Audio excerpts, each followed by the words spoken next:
SIR আবহে সরগরম হয়ে রয়েছে রাজ্য রাজনীতি। লাগাতার চলছে শাসক বিরোধী তরজা। এরই মধ্যে একটি অডিও ক্লিপ সোশ্যাল মিডিয়ায় পোস্ট করেছেন রাজ্যের বিরোধী দলনেতা শুভেন্দু অধিকারী, যেখানে দুই ব্যক্তিকে মৃত ভোটার নিয়ে কথা বলতে দেখা যাচ্ছে। যদিও সেই অডিও সত্যতা কিন্তু যাচাই করেনি আজ তাক বাংলা। এবার শুভেন্দু অধিকারী আরও একটি পোস্ট করেছেন, সেখানে হোয়াটসঅ্যাপের দুটি স্ক্রিনশট পোস্ট করেছেন শুভেন্দু। সেই স্ক্রিনশটগুলির একটি লেখাকে রীতিমতো লাল বক্সের মধ্যে তুলে ধরেছেন তিনি। সেখানে লেখা রয়েছে, জেলা প্রশাসনের নির্দেশ অনুযায়ী সার্টিফিকেট না থাকলে ডেথ কেসগুলো অ্যাপে দেখানো যাবে না এবং কোনো শিফটিং কেসই অ্যাপে দেখানো যাবে না। এটা আমরা স্ট্রংলি বলছি। এগুলো নিয়ে কি করতে হবে পরবর্তী নির্দেশ এলে আমরা আপনাদেরকে জানিয়ে দেব। যদিও এই সমস্ত স্ক্রিনশটেরও সত্যতা কিন্তু আজ তাক বাংলা যাচাই করেনি। এই স্ক্রিনশট পোস্ট করার সঙ্গে সঙ্গে সোশ্যাল মিডিয়ায় শুভেন্দু অধিকারী লিখেছেন, মমতা বন্দ্যোপাধ্যায় প্রশাসনকে অপব্যবহার করে কিভাবে এসআইআর প্রক্রিয়াকে প্রভাবিত করেছেন তার একটা নিদর্শন তুলে ধরলাম। সুনির্দিষ্ট তথ্যসূত্র মারফত এইসব ধান্দাবাজি ফাঁস হচ্ছে। উদাহরণস্বরূপ দক্ষিণ 24 পরগনা জেলার কুলতলি বিধানসভা, জয়নগর বিধানসভা সহ বিভিন্ন জায়গায় এই অপকর্মটি এলাকার বিডিওদের নিয়ে করানো হচ্ছে। বিএলওদের উপরে চাপ দেওয়া হচ্ছে যাতে মৃত ব্যক্তিদের নাম তালিকা থেকে বাদ না পড়ে। সেই বিষয়ে সুস্পষ্ট নিষেধাজ্ঞা জারি করা হচ্ছে এবং যে ভোটাররা ঠিকানা পরিবর্তন করেছেন তাদের তথ্য অপরিবর্তিত রাখার উপরে জোর দেওয়া হচ্ছে।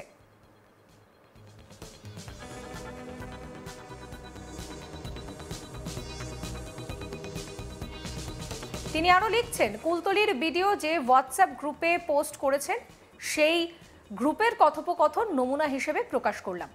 মমতা বন্দ্যোপাধ্যায়ের দলদাস প্রশাসন আদৌ কি এই রকম নির্দেশ দিতে পারেন নির্বাচন কমিশনের নির্দেশিকা অমান্য করে? এটা কি তাদের এখতিয়ারের মধ্যে পড়ে? এই ষড়যন্ত্র কিসের লক্ষ্য?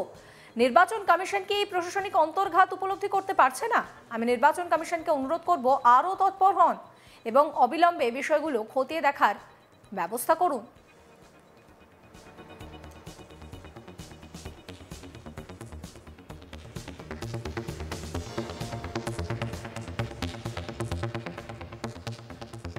এর আগে যে অডিও ক্লিপ শুভেন্দু পোস্ট করেছিলেন সেখানে তিনি লেখেন, এসআইআর এর ফলে মমতা বন্দ্যোপাধ্যায় সিঁদুরে মেঘ দেখছেন, তাই তার প্রশাসনকে দিয়ে মৃত ভোটারদের নাম যাতে কাটানো না যায় আর ভোটের সময় তার শান্তি বাহিনী দিয়ে ওই ভোটগুলো যাতে ছাপ্পা মেরে জেতা যায় সেই পরিকল্পনাই করছেন। কিন্তু সেগুড়ে বালি। নিচের অডিও সকলে শুনুন আর দলদাস প্রশাসনের কীর্তি দেখুন। এই ভয়েস ক্লিপিং ফলতার একজন বিএলও, যিনি পরিষ্কার অভিযোগ করেছেন ফলতার ভিডিও এবং এআরও গতকাল বিকেল 3টের পর সমস্ত বিএলওদের ফোন করে নির্দেশ দিয়েছেন যে ডেথ সার্টিফিকেট ছাড়া কোনো মৃত ব্যক্তির নাম কাটা যাবে না।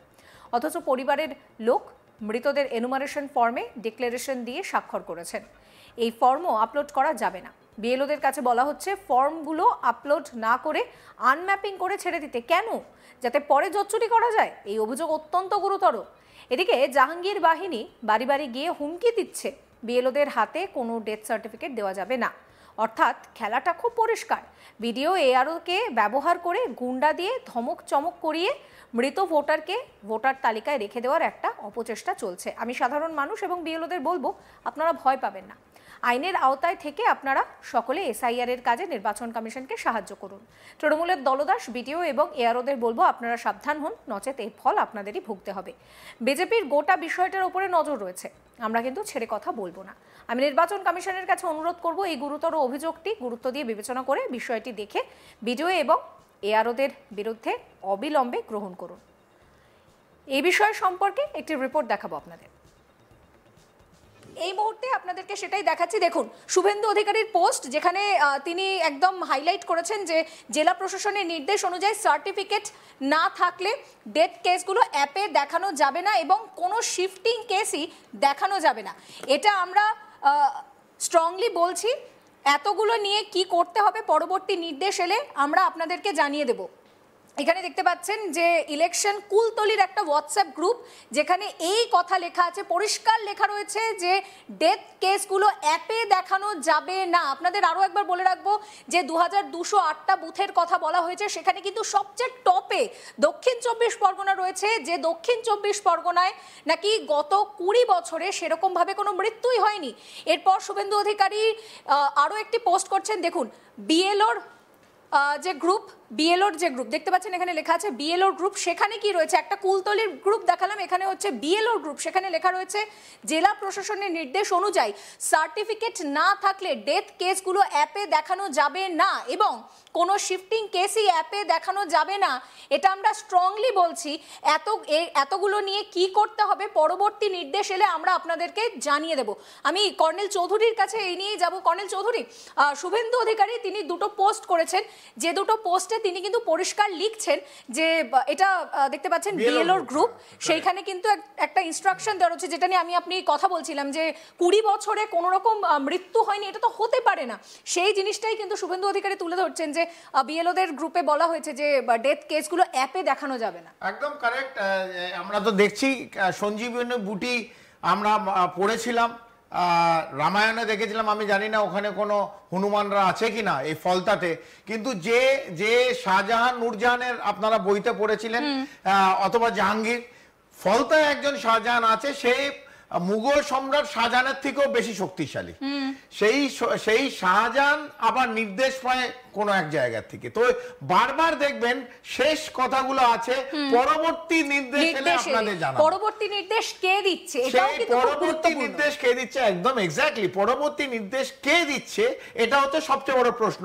কারণ যতক্ষণ না নির্দেশ এই শাহজাহানের কাছে না আসে, শাহজাহান এই নির্দেশগুলো তৃণমূলে যে বিএলএ 2 আছে, বিএলএ 2 তাদের দিচ্ছে না, বিএলএ 2 যত বিএলও আছে তারা ওই বিএলএ 2 এবং কিছুদিন আগেই কর্নেল চৌধুরী আমরা খবর করেছিলাম যে শাহজাহান কিন্তু পরিষ্কার বলছে যে এইখান থেকে জাহাঙ্গীর, আমাকে মাফ করবেন, জাহাঙ্গীর পরিষ্কার বলছেন যে এই বুথে আমরা লিড পাবোই, কিভাবে পাবো সেটা বুঝে তো ওরা তো জানে যে মানে জাহাঙ্গীরই ইসিআই, ফলতা আমি তো ওই জন্য বললাম জাহাঙ্গীর অথবা শাহজাহান আকবর যে সম্রাট তার থেকে বেশি পাওয়ারফুল হচ্ছে এই জাহাঙ্গীর।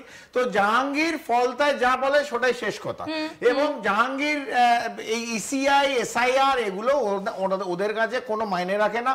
কারণ আপনি দেখছেন যে 760টা বুথে দক্ষিণ 24 পরগনায় একটা মৃত্যু গত 20-22 বছর হয়নি।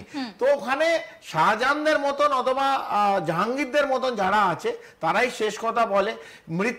মৃতকে ওরা জীবিত করে দেয়, ওদের কাছে সঞ্জীবনী বুটি থাকে এবং নির্দেশ যেরকম ভাবে আসে ওপর থেকে সেইভাবে ডায়মন্ড হারবার অথবা দক্ষিণ 24 পরগনায় এই কমপ্লিটটা ওদের কন্ট্রোলের ভেতরে।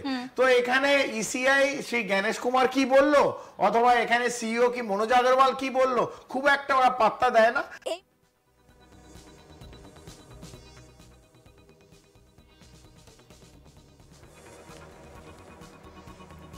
এই মুহূর্তে দাঁড়িয়ে বিজেপির কিন্তু যেটা দেখা যাচ্ছে যে একটু ভিন্ন সুর। এতদিন পর্যন্ত বিজেপি বলেছে যে এসআইআর একেবারে ঠিকভাবে হচ্ছে, এখন পদ্মশিবিরই বলছে যে ঠান্ডা ঘরে বসে জ্ঞানেশ কুমারজি কাজ হয় না।